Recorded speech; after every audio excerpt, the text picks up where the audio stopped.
नमस्कार दोस्तों अक्सर हम लोग देखते हैं वीडियो वगैरह में, फ़ोटो में, टीवी में, मोबाइल में कि जितने भी अमेरिका में ट्रक है, ज़्यादातर ट्रक वहाँ कन्वेंशनल ट्रक है और बहुत सारे कन्वेंशनल ट्रक चलते हैं, लेकिन इंडिया में बिल्कुल नहीं चलते हैं। कारण क्या है दोस्तों? हमारे देश में जितने भी ट्रक है सारे कैब ओवर ट्रक है। ऐसी बात नहीं है, लेकिन इंडिया में एक समय था जब कन्वेंशनल ट्रक चला करते थे। और पूरी बात मैं आपको बताऊँगा। पहले उन भाइयों को बता दूं कन्वेंशनल ट्रक होता क्या है, जिनको इसके बारे में जानकारी नहीं है। कन्वेंशनल ट्रक यानी परंपरागत ट्रक वो होता है दोस्तों जिसका जो इंजन होता है वो केबिन के सामने की तरफ हुड के अंदर होता है, और जो हमारा कैब ओवर ट्रक होता है इसका जो इंजन होता है वो केबिन के अंदर होता है। जो कन्वेंशनल ट्रक होता है इनकी चेसिस थोड़ी लंबी होती है, केबिन बड़ा होता है, क्योंकि इंजन भी सामने की तरफ होता है तो उसके कारण वो जगह भी जो है वेस्ट हो जाती है। और जो कैब ओवर ट्रक होते हैं दोस्तों इसकी जो चेसिस छोटी होती है। तो दोस्तों ये तो इसका मेन फ़र्क है। तो दोस्तों इसमें फ़ायदे और नुकसान क्या है? कन्वेंशनल ट्रक में फ़ायदे क्या हैं और कैब ओवर ट्रक के क्या फ़ायदे हैं, दोनों में नुकसान क्या है? चलिए दोस्तों मैं बताने की आपको कोशिश करता हूँ थोड़ी सी।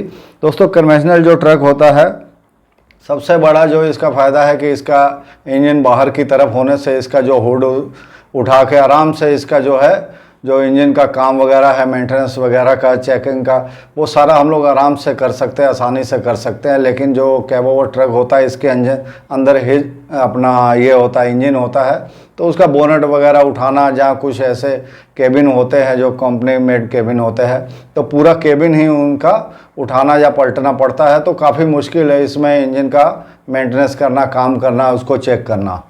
और कन्वेंशनल ट्रक में एक फ़ायदा और है दोस्तों, इसका जो केबिन वगैरह होता है वो बड़ा हो सकता है, लंबा हो सकता है, तो उसमें बहुत सारे फीचर आ जाते हैं। आपने देखा होगा बहुत सी गाड़ियों में उसमें फ्रिज लगा हुआ है, कपड़े रखने के लिए अलमारी लगी हुई है, पीछे स्लीपर भी बड़े बड़े 2 स्लीपर लगे हुए हैं। काफ़ी बैठने उठने आराम करने की जो है जगह होती है ड्राइवर के पास।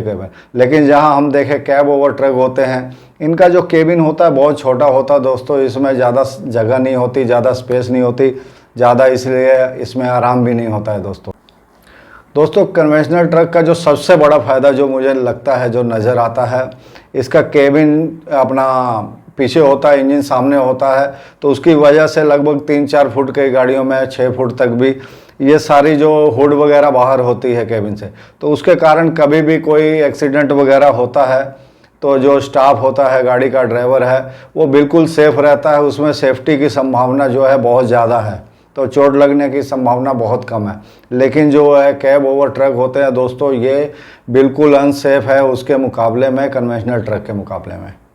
और दोस्तों कन्वेंशनल ट्रक के कुछ नुकसान भी है जिसके कारण जो कैब ओवर ट्रक है कामयाब है। दुनिया में ज़्यादातर देशों में कैब ओवर ट्रक ही आज की डेट में चल रहे हैं। तो सबसे बड़ा जो इसका नुकसान होता है दोस्तों, इसकी जो लेंथ बहुत ज़्यादा होती है। हमारे देश में भी आपको पता ही है उतने बड़े जो इंडस्ट्री एरिया, जहाँ बाज़ार, जहाँ शहर, ये सब इलाके जो है ज़्यादा बड़े नहीं हैं, खुले नहीं हैं, तो कन्वेंशनल ट्रक के जो चेसिस लंबी होती है। और इसका अगर आप ट्रेलर वगैरह को भी देखिए तो जितना हमारे जहाँ 14 टायर 16 टायर वाली गाड़ी होती है उतना तो वहाँ अमेरिका के ट्रकों का केवल उसका हॉर्स ही उतना लंबा होता है। तो हमारे देश में इतनी प्रॉपर जगह नहीं है कि ये सब ट्रक चल पाएँ, तो इसका उससे नुकसान भी होता है। और जब केबिन लंबा होता है तो दोस्तों उसका हर चीज़ से उसमें मटेरियल भी ज़्यादा लगना है। अगर उसका केबिन बड़ा है तो उसमें और सारे फीचर ऐड होते हैं, तो उसकी कीमत भी बहुत ज़्यादा बढ़ जाती है। कीमत इतनी बढ़ जाती है और हमारे देश में ट्रकों में इतनी कमाई नहीं है कि हम लोग उस अफोर्ड कर पाएँ इतने जो महंगे ट्रक है, इतने महंगे केबिन को। ये कारण है कि इंडिया में जो है कैब ओवर नहीं चलते, अपना कन्वेंशनल ट्रक नहीं चलते हैं, कैब ओवर ही चलते हैं, क्योंकि इनका खर्चा कम है, कीमत कम है, और दोस्तों लंबाई कम होने की वजह से इनका जो टर्निंग रेडियस भी कम होता है कैब ओवर ट्रक का, ये कम जगह में घूम जाते हैं। लेकिन जो कन्वेंशनल ट्रक होते हैं दोस्तों इसको काफ़ी जगह चाहिए घूमने। और दोस्तों एक इसकी लंबाई ज़्यादा होने की वजह से क्या होता है कि इसका जो ट्रेलर है या जो लोडिंग स्पैम होता है वो छोटा हो जाता है।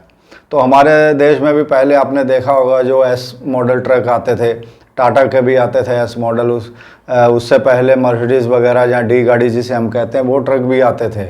तो उसके बाद अशोक लेलैंड का भी आपने कभी देखा होगा, एस मॉडल का ट्रक पहले आता, बहुत कम लोगों ने देखा होगा दोस्तों।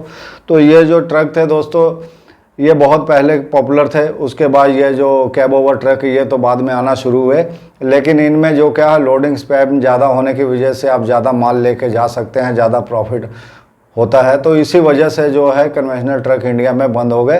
तो इसका जो है लोडिंग स्पैम ज़्यादा होता है, उसका लोडिंग स्पैम कन्वेंशनल ट्रक का कम होता है दोस्तों। ऐसा होता है दोस्तों, कई कई कंट्रीज़ में क्या है कि अगर आप कन्वेंशनल ट्रक लेते हैं तो उसकी लंबाई बढ़ जाती है।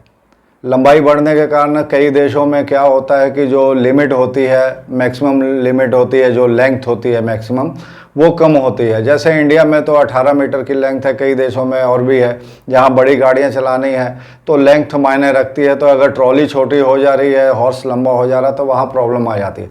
तो क्या करते हैं, अगर ट्रॉली लंबी रखनी है, क्योंकि जो कमाई होनी है वो तो ट्रॉली से होनी है, हॉर्स से तो होनी नहीं है, तो ट्रॉली लंबी रखते हैं। इसकी वजह से जो अपना हॉर्स होता है वो कैब ओवर वाला ही लेते हैं, ट्रैक्टर कैब ओवर वाला ही लेते हैं दोस्तों। यही कारण है कि धीरे धीरे जो है कन्वेंशनल ट्रक जो है वो धीरे धीरे कम होते जा रहे हैं। अमेरिका में तो देखिए दोस्तों 6 गुना बड़ा है इंडिया से, और वहाँ आबादी बहुत कम है। हमारी एक स्टेट के लगभग यूपी के आसपास उसकी आबादी है टोटल। तो दोस्तों देश बहुत बड़ा है, खुली सड़कें हैं, खुले रोड है, खुली मार्केट है, बड़े बड़े पार्किंग एरियाज़ है, तो वहाँ ऐसे लंबे लंबे ट्रक चल पाते हैं। हमारे देश में चलाना बड़ा मुश्किल है, छोटी छोटी गाड़ियाँ कभी कभी तंग गलियों में फंस जाती है दोस्तों। तो दोस्तों ये वीडियो आपको कैसा लगा ज़रूर बताइएगा, जानकारी आपको कैसी लगी। फिर मिलेगा नई जानकारी के साथ नए वीडियो में। नमस्कार और धन्यवाद।